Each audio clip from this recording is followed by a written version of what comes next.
Today,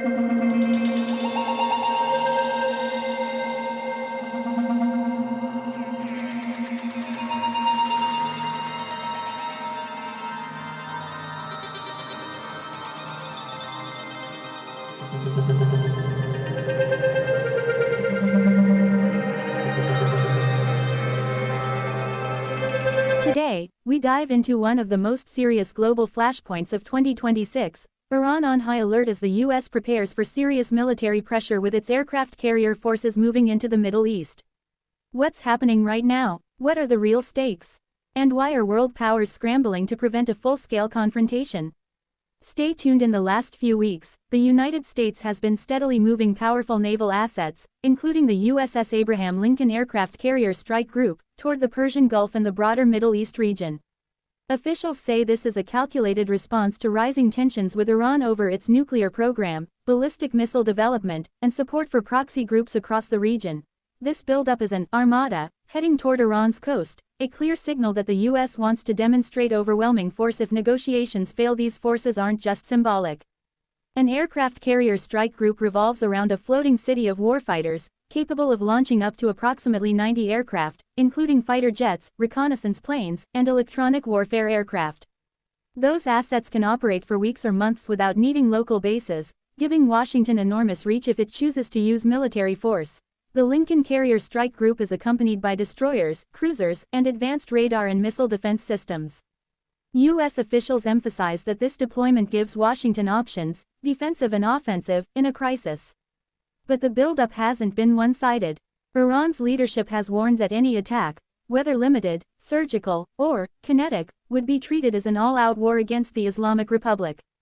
A senior Iranian official declared that Tehran's military is preparing for the worst-case scenario, and says its forces are ready for the hardest possible response. Iranian military leaders have repeatedly said that if Washington moves to strike Iranian territory, Iran will respond forcefully, potentially including missile attacks on U.S. bases in the region and the Gulf of Oman. This animosity is not abstract, it has real consequences. In early February, a U.S.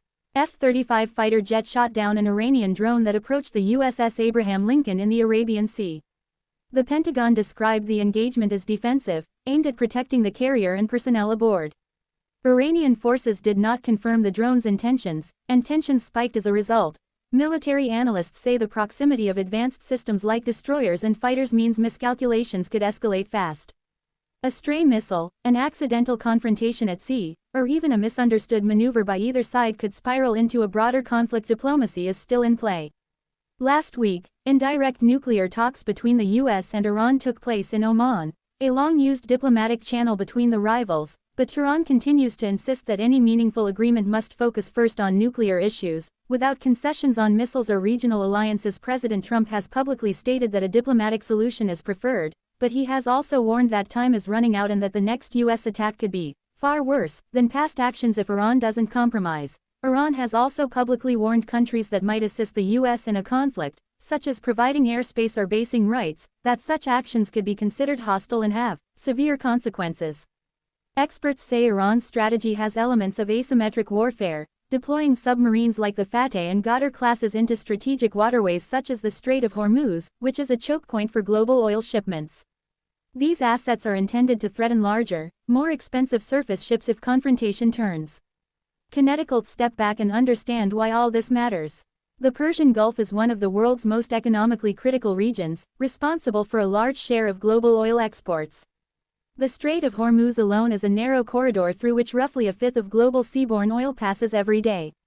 A conflict here wouldn't just be geopolitical, it could disrupt energy markets worldwide. Historically, US-Iran tensions have already triggered major incidents. In 1988, a U.S.